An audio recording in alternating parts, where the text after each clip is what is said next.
Hello everyone, welcome to our channel.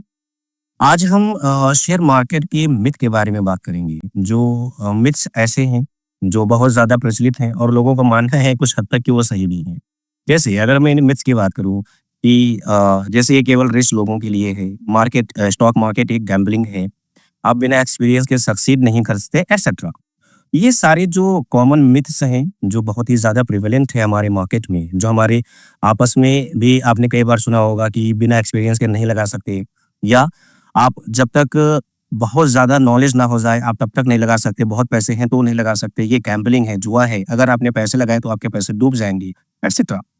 आज हम इन्हीं के ऊपर बात करेंगे और विद एग्ज़ाम्पल बात करेंगे, ये सारे मिथ हम तोड़ेंगे भी और साथ में आपको एग्ज़ाम्पल भी देंगे कि कैसे किसी ने तोड़ा, ठीक है? तो सबसे पहले अगर हम शुरुआत करें तो पहला है हमारे पास the market is only for rich people. आपने अक्सर सुना होगा कि शेयर मार्केट सिर्फ अमीर लोगों के लिए होता है, लेकिन क्या ये सच है? आइए देखते हैं। शेयर मार्केट सिर्फ अमीर लोगों तक सीमित नहीं है, ये सभी के लिए खुला है, चाहे आपके इनकम का लेवल कुछ भी हो।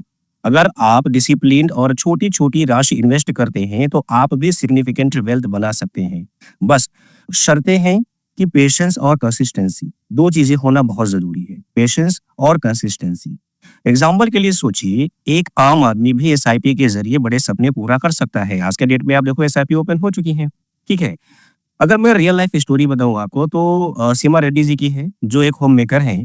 2008 के फाइनेंशियल क्राइसिस के समय उन्होंने सिर्फ ₹500 पर मंथ एसआईपी के ज़रिए इन्वेस्ट करना शुरू किया था। उन्होंने अपना इन्वेस्टमेंट रेगुलर और डिसिप्लिन्ड रखा। आज उनका पोर्टफोलियो मोर देन 25 लाख के आसपास पहुँच चुका है। तो ये जो चीज़ें हैं ना कि बड़े पैसों की ज़रूरत है, नहीं तो आप लगा नहीं सकते, ऐसा कोई भी स्टोरी नहीं है। आप अगर डिसिप्लिन्ड हैं, आपके अंदर अगर पेशेंस है, कम पैसे हैं, तो भी आप शुरुआत कर सकते हैं। बस लगातार छोटी इन्वेस्टमेंट और समय आपको मेंटेन करना होगा, ठीक है? दूसरी अगर हम बात करें तो अशोक गुप्ता जी की है, जो कि एक मुंबई के कैब ड्राइवर हैं। उन्होंने छोटी इन्वेस्टमेंट ब्लू चिप स्टॉक जैसे रिलायंस और टीसीएस में शुरू की थी। ब्लू चिप स्टॉक्स क्या होते हैं, ये भी हम डिस्कस करेंगे आगे आने वाले लेक्चर्स में, ठीक है? बेसिकली अगर मैं ऐसे नॉर्मली आपको समझाऊँ तो वो कंपनीज़ होती हैं जिनका एमकैप यानी कि मार्केट कैपिटलाइज़ेशन बहुत ज़्यादा होता है और जिनकी डूबने के चांसेस ना के बराबर होते हैं, ठीक है? तो 20 सालों के समय में उनका पोर्टफोलियो यानी कि जो हमारे अशोक गुप्ता जी हैं, उनका पोर्टफोलियो 50 लाख तक पहुँच गया। अशोक जी का सीक्रेट 2 ही चीज़ें हैं, पेशेंस और रेगुलर इन्वेस्टमेंट। तो अगर आपके पास बिल्कुल भी कम पैसे हैं, ज़्यादा पैसे आपके सेविंग्स नहीं हो पाते हैं, तो भी शेयर मार्केट में आप शुरुआत कर सकते हैं, ठीक है? अगर हम दूसरे मिथ की अगर हम बात करें तो स्टॉक मार्केट इज़ गैम्बलिंग। अक्सर लोग कहते हैं कि स्टॉक मार्केट एक जुआ है। ये कितना सच है, कितना नहीं, ये भी देख लेते हैं। स्टॉक मार्केट गैम्बलिंग नहीं है, बस आपको अपने डिसीजंस, रिसर्च और एनालिसिस पर आधारित लेने होते हैं। कई बार ऐसा होता है कि रिसर्च करने के लिए हमारे पास टाइम नहीं होता या उस लेवल की नॉलेज नहीं होती और ना ही अच्छे से हम एनालाइज कर पाते हैं। तो यहाँ पर शुरू में हमें किसी के गाइडेंस लेने में कोई शर्म नहीं होनी चाहिए, ठीक है? लेकिन गाइडेंस भी किससे लें? ये पता अगर मान के चल लो कि कोई ग्रुप आप ज्वाइन कर रहे हो या कोई टेलीग्राम पे चैनल फॉलो कर रहे हो या यूट्यूब पे फॉलो कर रहे हो अगर आप, तो आपको सबसे पहले ये करना चाहिए कि जो स्टॉक उसने पहले दिए हैं, उनको देखो। क्या उन्होंने उसके बताए हुए प्राइस को हिट किया? चलो हो सकता है कि टारगेट दिया गया हो 40% का, 35% तक ही गया हो, बट पॉजिटिव ग्रोथ हुई कि नहीं हुई? या जितने स्टॉक दिए जाते हैं, वो केवल गैम्बलिंग की तरह होते हैं, या तो ऊपर या तो नीचे। मतलब कहने का ये है कि अगले ही दिन या तो ऊपर चला जाएगा या तो नीचे चला जाएगा। तो ऐसे स्टॉक से भी बच के रहना है, ऐसे लोगों के जो इनपुट्स आते हैं या जो लोग अपना एडवाइस प्रोवाइड करते हैं, इनसे भी बच के रहना है, ठीक है? तो अगर आप बिज़नेस को समझते हैं, उनकी ग्रोथ पोटेंशियल और मार्केट ट्रेंड्स का एनालिसिस करते हैं, तो सक्सेस लक से नहीं आपकी मेहनत से आती है, ठीक है? जब आप मार्केट ट्रेंड समझते नहीं हैं, जैसे अगर मैं और एग्ज़ाम्पल दूँ आपको, लेट्स से कि आप टाटा मोटर बाय करना चाहते हैं। क्यों? क्योंकि आपने लोगों से सुन रखा है, लेकिन टाटा मोटर में इन्वेस्ट करने से टाटा मोटर का आगे का फ्यूचर क्या है? तभी तो आप बाय करोगे। जैसे अगर आप किसी को उधार भी देते हो, तो आप क्या सोचते हो कि सबसे पहले माइंड में ये आता है कि अगर मैंने इस बंदे को पैसा दे दिया, तो डूबेगा मेरा पैसा या मुझे मिलेगा? यानी आप ये ज़रूर देखते हो कि उस व्यक्ति की क्रेडिबिलिटी क्या है, विश्वसनीयता उस व्यक्ति की क्या है। तो भाई जब आप पैसे किसी कंपनी को दे रहे हो कि वो भी आगे बढ़े या उसके स्टॉक खरीद रहे हो, उसके शेयर्स आप खरीद रहे हो, तो ज़ाहिर-सी बात है आपको पता होनी चाहिए कि वो कंपनी आपके पैसे को आगे बढ़ाएगी या डुबाएगी, ठीक है? और ये चीज़ें आती हैं रिसर्च एंड एनालिसिस से, ठीक है?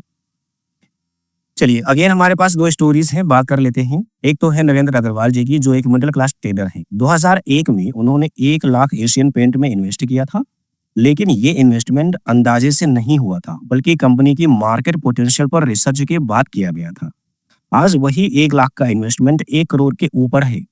ये सफलता लक का खेल नहीं, बल्कि एक अच्छी कंपनी को पहचान कर होल्ड करने का रिजल्ट है। ऐसा नहीं कि लक बाय चांस उनका हो गया और उन्होंने एक तुक्का लगाया और उसके बाद आज वो अमीर हो गई। ठीक है? रिसर्च एंड एनालिसिस ये 2 जो वर्ड है ना, ये बहुत इंपॉर्टेंट है स्टॉक मार्केट में। ठीक है? दूसरी मिसाल है आयशर मोटर की। 2000s के शुरुआती दौर में इसके शेयर्स सिर्फ ₹20 पर मिलते थे। आज वो 4800 के आसपास ट्रेड कर रहे हैं।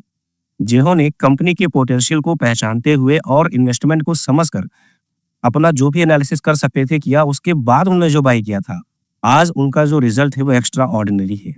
ठीक है? तो ये चीज़ें होती हैं कंपनी के पोटेंशियल को समझना। ये पोटेंशियल हम तभी समझ पाते हैं जब किसी कंपनी का फंडामेंटल निकालना हमें आता है। देखो, हो सकता है कि अगर आपने 20-25 कंपनी चूज़ की, उसमें से एक कंपनी डिफ़ॉल्ट निकल गई। ठीक है? चांस हो सकता है, नॉट अ बिग डील। लेकिन अगर मान के चलो 20 कंपनी में से 1 डिफ़ॉल्ट हो जाती है, तो 19 तो आपके बचे हैं। और अगर आपके उन 20 में से 20 फेल हो रहे हैं इसका या 10 फेल हो रहे हैं, इसका मतलब आपका फंडामेंटल एनालिसिस काफ़ी वीक है। ठीक है? फंडामेंटल एनालिसिस कैसे करेंगे, टेक्निकल एनालिसिस कैसे करेंगे, ये भी हम आने वाले लेक्चर्स में डिस्कस करेंगे। फिफ्थ है हमारे पास you can not succeed without experience. अक्सर लोग ये कहते हैं कि स्टॉक मार्केट में सिर्फ सफलता पाने के लिए एक्सपीरियंस होना ज़रूरी है। ठीक है? अनुभव मदद करता है, देयर इज नो डाउट, लेकिन ये शुरू करने की शर्त नहीं है कि मतलब आप कभी शुरू कर सकते हैं जब आपके पास अनुभव हो। अगर बात करें हम एक क्रिकेटर की, अगर उसे क्रिकेट खेलना है तो भाई मैदान में तो पहले उतरना पड़ेगा। ऐसा थोड़ी है कि उसको एक्सपीरियंस अपने आप आ जाएगा। शुरुआत कहीं से तो करनी पड़ेगी, थोड़े से ही सही, थोड़ा सा रिस्क लेके ही सही, यू हैव टू स्टार्ट। ठीक है? तो बहुत सारे सफल इन्वेस्टर्स ने अपनी जर्नी बिना किसी प्रायर नॉलेज के शुरू की और रास्ते में भी सीखा। आप जैसे-जैसे आगे बढ़ते हैं, जैसे आपने देखा होगा ज़िंदगी में जैसे-जैसे आप बढ़ते जाते हो, हर दिन एक नया एक्सपीरियंस मिलता है। तो छोटे से कम पैसे से शुरुआत की जा सकती है और साथ में सीखा भी जा सकता है। अगर आपके पास लेट्स से कि 1 लाख रुपए हैं लगाने के लिए, तो सिंपल सी बात है कि आप 2 से 4,000 रुपए पे पहले शुरुआत कर लो। उससे सीखो। अगर किसी ने बताया कि ये स्टॉक ऊपर जाएगा, तो आप रिसर्च करो क्यों जाएगा? वो क्यों कह रहा है ऐसा? या उससे पूछो अगर उसने रिसर्च कर रखा है तो, जिससे आपकी नॉलेज एनहांस होगी। ठीक है? पहला एग्जाम्पल है हमारे पास मशहूर इन्वेस्टर वॉरेन बफे जी का। उन्होंने सिर्फ 11 साल की उम्र में अपना पहला स्टॉक $38 में खरीदा था, लेकिन उन्होंने उसे जल्दी बेच दिया, जो कि एक बड़ी गलती थी। इसी गलती ने उन्हें पेशेंस की इंपॉर्टेंस सिखाई। आज वो दुनिया के सबसे सफल और अमीर इन्वेस्टर्स में से एक हैं। ठीक है? पेशेंस आप बार-बार सुनते होंगे, पेशेंस पेशेंस ज़रूरी है। ठीक है? पेशेंस होना बहुत ज़रूरी है, कंसिस्टेंसी होना बहुत ज़रूरी है। एक दूसरा एग्जाम्पल है हमारे पास डॉली खन्ना जी का, जो कि चेन्नई की एक होममेकर हैं। 1996 में उन्होंने बिना किसी फॉर्मल फाइनेंस एजुकेशन के इन्वेस्टिंग शुरू की थी। उन्होंने हॉकिंस कुकर और नीलकमल प्लास्टिक्स जैसे लेसर नोन कंपनीज पर फोकस किया। आज उनका पोर्टफोलियो 500 करोड़ से भी ऊपर का है। ठीक है? आप किसी का भी एग्जाम्पल देखोगे, ऐसा नहीं कि रातों रात अमीर हो गए, ऑप्शन ट्रेडिंग करके अमीर हो गए। नहीं, ऑप्शन ट्रेडिंग करके आप ज़्यादा नाम आप गिना ही नहीं सकते। मैं 1-2 की बात नहीं कर रहा जो बहुत सक्सेसफुल हैं, देयर इज़ नो डाउट। क्योंकि उनको मार्केट की बहुत अच्छी समझ है। लेकिन वो आपको दिखाई ही नहीं देती कि अस्तित्व में वो रियलिटी में है कौन? तो यूट्यूब पर आकर ऑप्शन ट्रेडिंग करवाना ये अलग बात है, ठीक है? और रियलिटी में ऑप्शन ट्रेडिंग से पैसा कमाना ये अलग बात है। तो जो रियल में कमा रहे हैं वो चेहरे तो हमें दिखाई ही नहीं देती। ठीक है जी? चलिए, नेक्स्ट है हमारे पास you need a lot of time to monitor the market. अक्सर लोग सोचते हैं कि स्टॉक मार्केट में सफल होने के लिए आपको रोज मार्केट देखना पड़ता है। रियलिटी क्या है इसकी? अगर आप एक लॉन्ग टर्म इन्वेस्टर हैं, तो आपको हर दिन मार्केट मॉनिटर करने की ज़रूरत नहीं है। बस अच्छी और मजबूत कंपनीज में इन्वेस्ट करिए और अपने इन्वेस्टमेंट को समय के साथ ग्रो होने दीजिए। यही सबसे ज़रूरी मंत्र है। अभी जितने भी एग्जाम्पल हमने लिए, कैसे एग्जाम्पल थे? सारे लॉन्ग टर्म वाले थे कि 15 साल, 20 साल, 10 साल उन्होंने वेट किया और उनका पोर्टफोलियो यूनिकली ग्रो किया, हैंडसम अमाउंट उनको वापस मिला। ठीक है? एक मिसाल है जैसे कि नवीन जैन जी की, जो उत्तर प्रदेश के एक स्कूल टीचर हैं। 1980s के शुरुआती दिनों में उन्होंने विप्रो के शेयर्स में लगभग 5000 के आसपास इन्वेस्ट किया था। ना तो उनके पास रोज मार्केट देखने का समय था और ना ही कोई फाइनेंस का बैकग्राउंड, लेकिन उन्होंने पेशेंस रखा और अच्छी कंपनीज पर विश्वास बनाए रखा। डेकेड्स के बाद उनका इन्वेस्टमेंट करोड़ के बराबर हो गया। यानी कि आज का आपका इन्वेस्टमेंट अगर आप होल्ड करके रखते हैं तो कितना ज्यादा रिटर्न देगा, you can not even imagine. ठीक है। अगला हमारे पास मिथ है the market is to risky. बहुत लोग कहते हैं कि स्टॉक मार्केट बहुत रिस्की है। क्या ये है? हाँ, बिल्कुल है। हर इन्वेस्टमेंट में रिस्क होता है, लेकिन ये रिस्क मैनेजेबल है। देखो, अगर आप गाड़ी लेके भी बाहर निकलते हो तो एक रिस्क है एक्सीडेंट होने का। अगर आप खुद बाहर निकलते हो तो आपके एक्सीडेंट होने का रिस्क है। आप कहीं बाहर खाना खाते हो तो भी फूड पॉइजनिंग होने का रिस्क है। There is a risk everywhere. ठीक है। लेकिन इसको मैनेज कैसे किया जाता है, सेफ ड्राइविंग कैसे करनी है, हमें अपने साइड में कैसे चलना है, फूड पॉइजनिंग से बचने के लिए हमें कौन से अच्छे होटल है जहाँ पे हमें खाना खाना है, क्या चीज़ें खानी है बाहर, क्या चीज़ें नहीं खानी है, ये तो हम डिसाइड कर ही सकते हैं। तो वैसे ही कौन सा स्टॉक लेना है, कौन सी कंपनी में लेना है, कौन से सेक्टर में लेना है, at least we can decide it. और साथ ही साथ कब लेना है, दैट इज ऑल्सो इम्पोर्टेंट। ठीक है। तो डाइवर्सिफिकेशन, रिसर्च और लॉन्ग टर्म होल्डिंग का इस्तेमाल करके आप रिस्क को कम कर सकते हैं। मजबूत फंडामेंटल्स वाली अच्छी कंपनीज मार्केट की वोलाटिलिटी के सामना कर लेती हैं और टाइम के साथ आपका वेल्थ बढ़ाती हैं। जैसे देखो, बहुत सारी कंपनीज ऐसी हैं कि जो आपने देखा होगा 2008 की फाइनेंशियल क्राइसिस में भी स्टेबल रही, थोड़ा बहुत जरूर गिरी, लेकिन उसके बाद वी शेप रिकवरी आई उनके अंदर। वी शेप रिकवरी ऐसी होती है कि जितना तेजी से फॉल करता है उससे कहीं ज्यादा तेजी से ऊपर भी आता है वो। ठीक है। कोविड का एग्जांपल ले लो आप। कोविड के टाइम पे मार्केट देखो बिल्कुल वी शेप में बिल्कुल बिल्कुल नीचे चली गई थी, और जैसे ही वी शेप एक बना, यानी कि जैसे रिकवरी थोड़ी चालू हुई, उससे कहीं ज्यादा तेजी से डबल ट्रिपल फोर टाइम तक ऊपर चली गई मार्केट।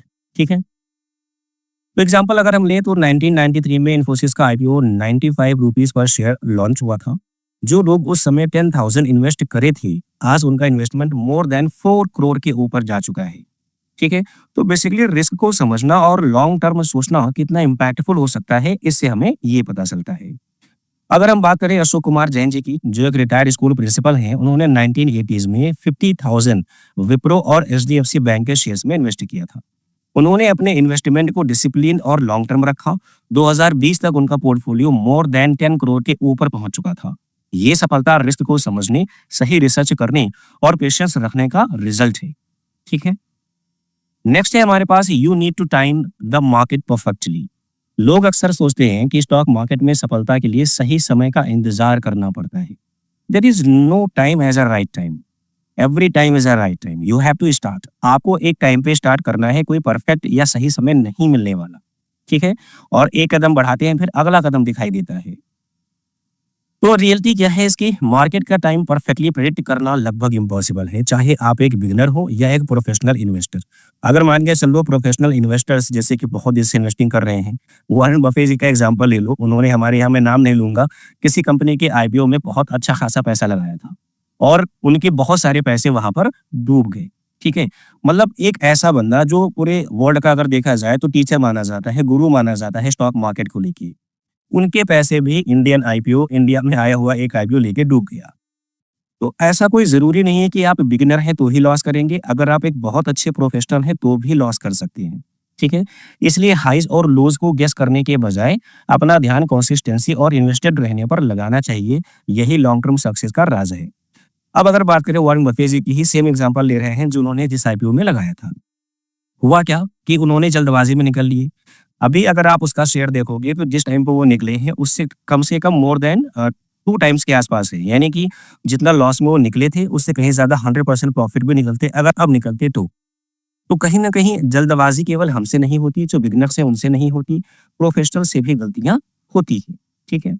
2008 के फाइनेंशियल क्राइसिस के वक्त जब मार्केट नीचे जा रहा था, कई इन्वेस्टर्स ने पैनिक में अपने शेयर्स बेच दिए।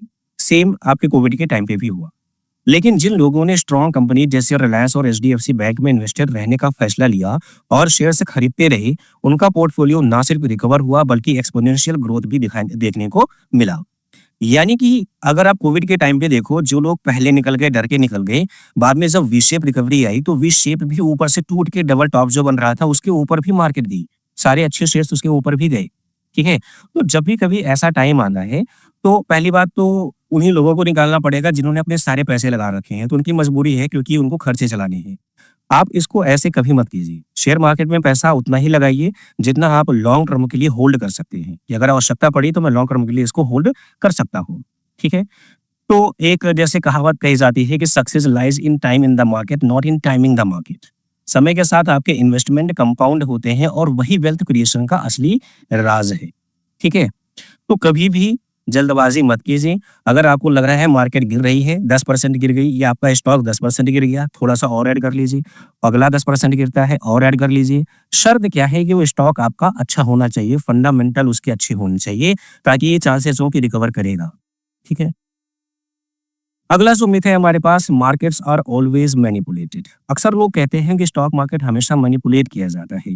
जो प्रमोटर्स हैं वो इसको क्या करते हैं, मैनिपुलेट करते हैं। अरे भाई, आपके ऊपर भी तो सेबी बैठा है, सेबी के ऊपर भी तो कोई बैठा है। तो मार्केट हमेशा, देखो मैं मानता हूं कि मैनिपुलेशन होता है लेकिन सारे स्टॉक में नहीं होता।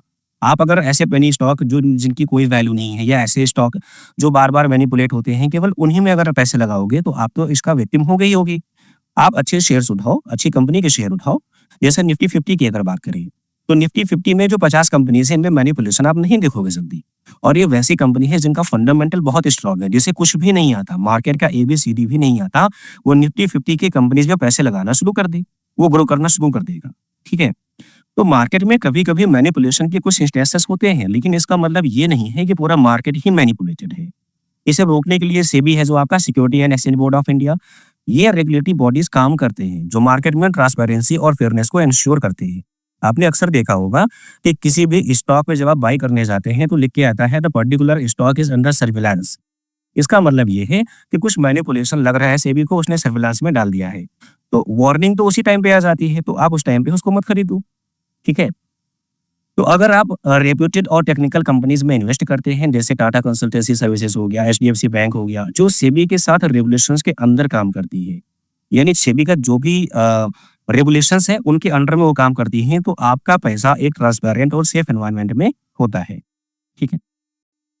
अगला है हमारे पास, investments take forever to grow. कई लोग ये सोचते हैं कि इन्वेस्टमेंट को ग्रो करने में बहुत टाइम लगता है, शायद पूरी जिंदगी ही लग जाए। नहीं, ऐसी बात नहीं है भाई।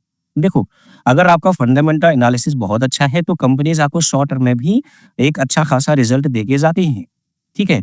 जैसे अगर हम बात करें अपने ग्रुप की ही, तो अगर हमने लगभग 20 स्टॉक दिए हैं तो 1 या 2 स्टॉक ऐसे रहे हैं जिनका एसएल हिट हुआ है। बाकी आपके 17 टू 80 ऐसे रहे हैं, या तो साइड में थोड़े से कंसोलिडेट होके टारगेट दिया है उन्होंने, या तो शुरू में ही टारगेट दे दिया है।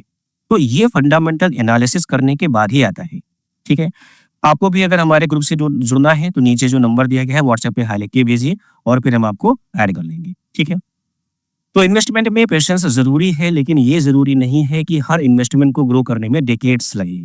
मजबूत फंडामेंटल्स वाली अच्छी कंपनी शॉर्ट स्पैन में भी एक्सेप्शनल रिटर्न्स दे सकती हैं। सही डिसीजन और थोड़ा धैर्य आपको अमेजिंग रिजल्ट दे सकता है। कुछ एग्जांपल हमारे पास दिए गए हैं, जैसे आयशर मोटर है, एचडीएफसी बैंक है, इन्फोसिस है। ठीक है? तो कंक्लूसिवली अगर हम बात करें तो the share market is for everyone. ये शेयर मार्केट सभी के लिए है, किसी पर्टिकुलर ग्रुप या सेक्शन के लिए नहीं है। अक्सर लोग शेयर मार्केट को मिथ्स और गलत फहमियों की वजह से समझने में गलती कर देते हैं। यही मिथ्स एक अननेसेसरी फियर और हेजिटेशन क्रिएट करते हैं।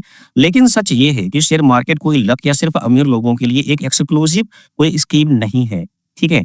शेयर मार्केट एक स्ट्रक्चर्ड सिस्टम है जहां इन्फॉर्म्ड डिसीजन, पेशेंस और डिसिप्लिन के जरिए वेल्थ क्रिएट किए जा सकते हैं। अगर आप प्रॉपर रिसर्च करें, रिस्क को समझें, रिस्क को समझकर मैनेज करें और लॉन्ग टर्म पर्सपेक्टिव रखें, तो ये मार्केट हर किसी के लिए फायदेमंद हो सकता है। ठीक है? सबसे जरूरी बात यह है कि शेयर मार्केट सभी के लिए एक्सेसिबल है, चाहे आपका फाइनेंशियल बैकग्राउंड कुछ भी हो। कभी ऐसा आपने देखा है कि अगर फाइनेंशियल बैकग्राउंड नहीं है तो आपको डीमैट अकाउंट ही ओपन नहीं करने दिया जाएगा? बिल्कुल नहीं। ठीक है? और चाहे आपको पहले से एक्सपर्टाइज हो या ना हो, बस मिथ्स को छोड़कर और इन्वेस्टिंग की रियलिटीज को अपनाने से आप एक पावरफुल टूल अनलॉक कर सकते हैं जो आपकी फाइनेंशियल ग्रोथ और सिक्योरिटी को ensure. So thank you so much for watching this lovely video. मिलते हैं फिर किसी अगले वीडियो में, तब तक के लिए keep watching, keep learning. Thank you so much.